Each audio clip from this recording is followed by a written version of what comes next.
Hi guys, welcome back to my channel. This is Mika from Mika's Podcast, and today I am super excited to bring you guys yet another video. Today's video is super special because today I am going to discuss how important it is to choose a college major. How to choose a college major is the title of this video. But before I begin, I need you to do three things for me: like, comment, and subscribe. Like, comment, and subscribe. All right. So, when you are in college, you are so ready for the professional world. But before you are ready for the professional world, there are many courses that you must take because you must learn what it is that you choose to study. What you choose to study is known as your major. So, your major is super duper important. There are three factors that are vital in college: your major, your GPA, and your internship. Let me repeat that: your major, your internship, and your GPA. These are the three most important factors that you should always recall when you are in college. It is very important to have a high GPA because even after you graduate, many professional companies, many employers will ask you for your college transcript because they want to know what you did, the courses that you took, and how good you were as a student. And so your GPA is a reflection of your efforts. All right. So the second thing is how to choose a college major. All right. A lot of times students say, I don't know what to choose. There are so many things that I want to do. I understand, but you must choose a major. When you are undecided, that means you have not decided what your major will be. You're just taking courses after courses and you're still undecided. You're wasting time and money. Remember, time is money. So it is essential to choose a major from the start. That way you can graduate on time. All right, first and foremost, how to choose the right GPA. How to choose the right major for you. Well, first and foremost, it is important to make your own research. When you make your own research, then you will know what the requirements are. If after you graduate, you will need a graduate degree. For instance, if you're interested in becoming a psychologist, you know after your bachelor's degree, you need to pursue your master's degree because once you're done, then you will need to complete all the internship hours that are required based on your state of residence. And then you need to take your licensure so that you can become a licensed psychologist. In other words, LCPC. Some majors, you don't need a graduate degree, but the more degrees you have, the better it is for you. So let me make it plain. All right, so let's say, for instance, if you want to become a lawyer, you know that you need an undergraduate degree, and afterwards you need to study for your LSAT and then apply to law school, do all the procedures, and then once you get accepted to a law school, you go and you study law. All right, but every single major have its own set of requirements. So how do you know? Well, It is important to talk to your advisor.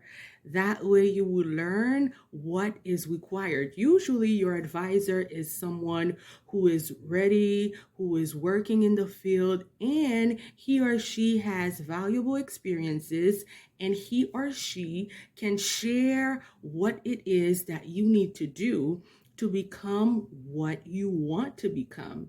If your plan is, for instance, you want to be a medical doctor, well, you know that you need a lot of science courses. What those science courses are, you will discuss with your advisor, you will research, and then make sure that the courses that you're taking will help you. So, you know, a high GPA is important. Taking the required science courses is important. That way, when you're done, you can be ready for the MCAT. You study, and then you do all the requirements, letter of recommendation, all that good stuff, and then go on to medical school. But it's not that easy. It's very difficult.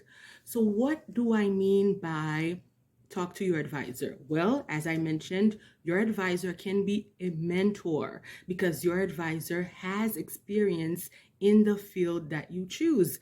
That is why they choose people who are already working in the field before they become advisor. All right. And the second thing that you definitely need to do is to schedule an informational interview. What is an informational interview? An informational interview is an interview where you gather information. It is not the same as a job interview.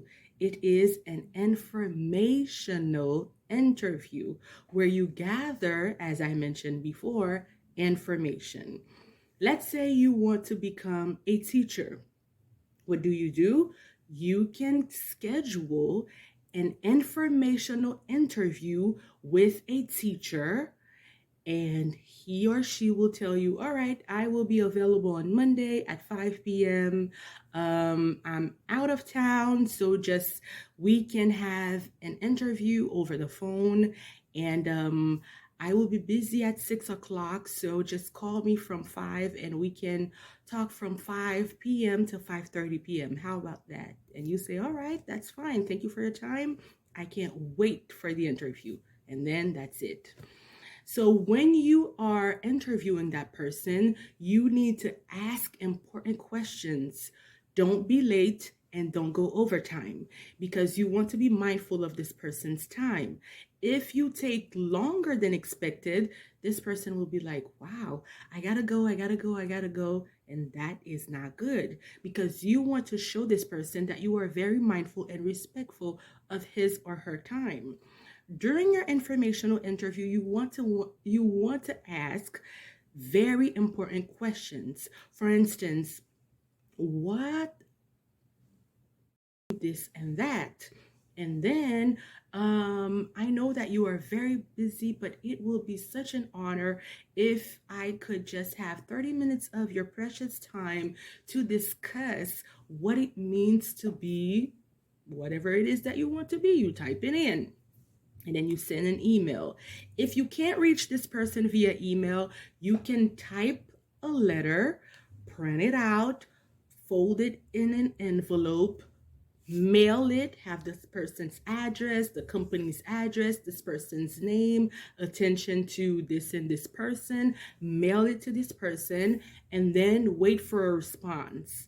If it's taking several months and you have not heard from this person, by all means, send an email or call this person's office and say, I sent a mail, I sent a letter.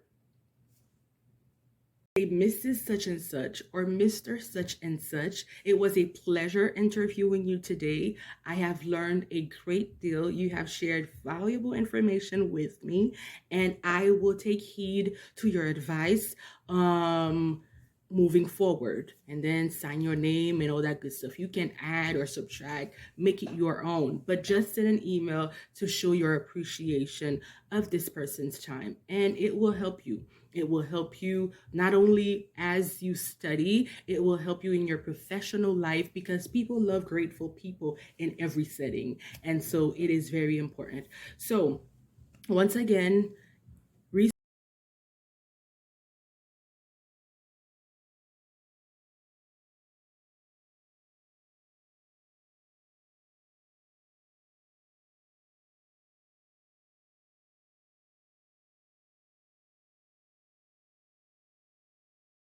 person is really busy, be sure to end the interview on time. And even before time, like 5 minutes before, let's say if it's a 30 minutes interview, when it's like 25, just say, all right, I know that your time is very precious. We scheduled for 30 minutes, so it has been a wonderful interview, and I have, you don't know anyone within your environment who has done what it is that you want to do, then research, ask somebody, research online, find different networking events so that you can definitely talk to a person who is doing something that you want to do, career wise and otherwise, right? For instance, if you want to be I gave several examples. I said pilot, I said teacher, principal, neurosurgeon, lawyer, and whatever it is, you definitely want to schedule. If you can't find this person, search online, search different companies that you want to work.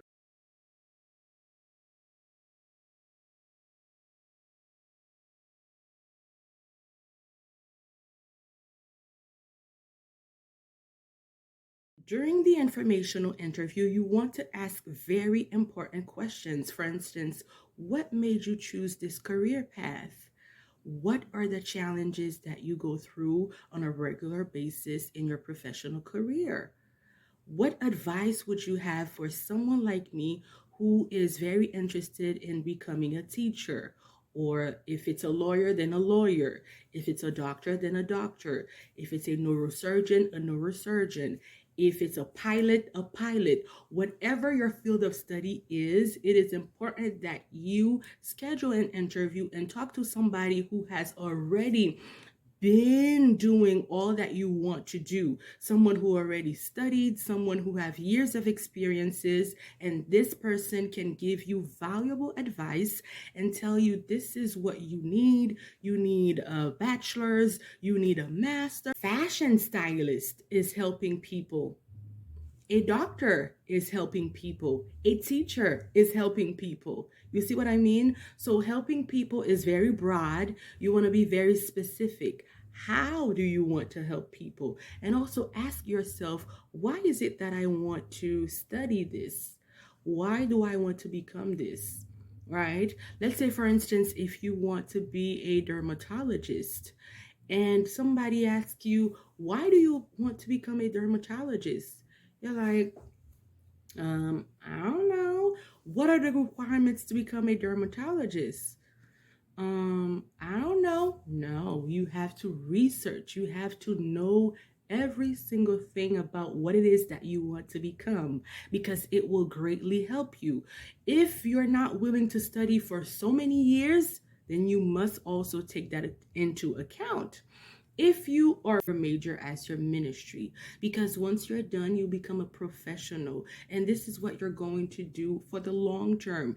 This is how you will impact people. This is where you will spend most of your time. Think about it. If you're working 12 hours or if you're working a 9 to 5, this is where you will spend a lot of time. You will spend from morning up until afternoon with your coworkers and with your clients or patients. Then you definitely want to do something that you will love to do, something that will absolutely inspire you to wake up in the morning and just show up and show out. Your major can definitely be a route for your ministry, regardless of what it is. Your career definitely can be your ministry. So pray about it. Ask God, reveal to me, what are my talents, what are my skills, and where is it that you want me to go?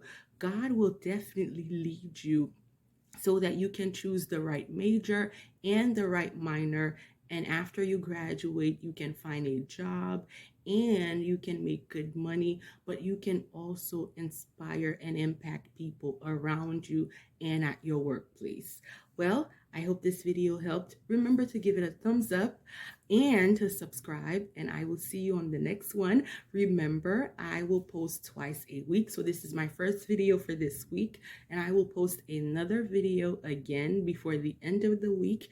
And I thank you for watching, and subscribe. As I mentioned, give it a thumbs up, and I will see you on the next one. Take care.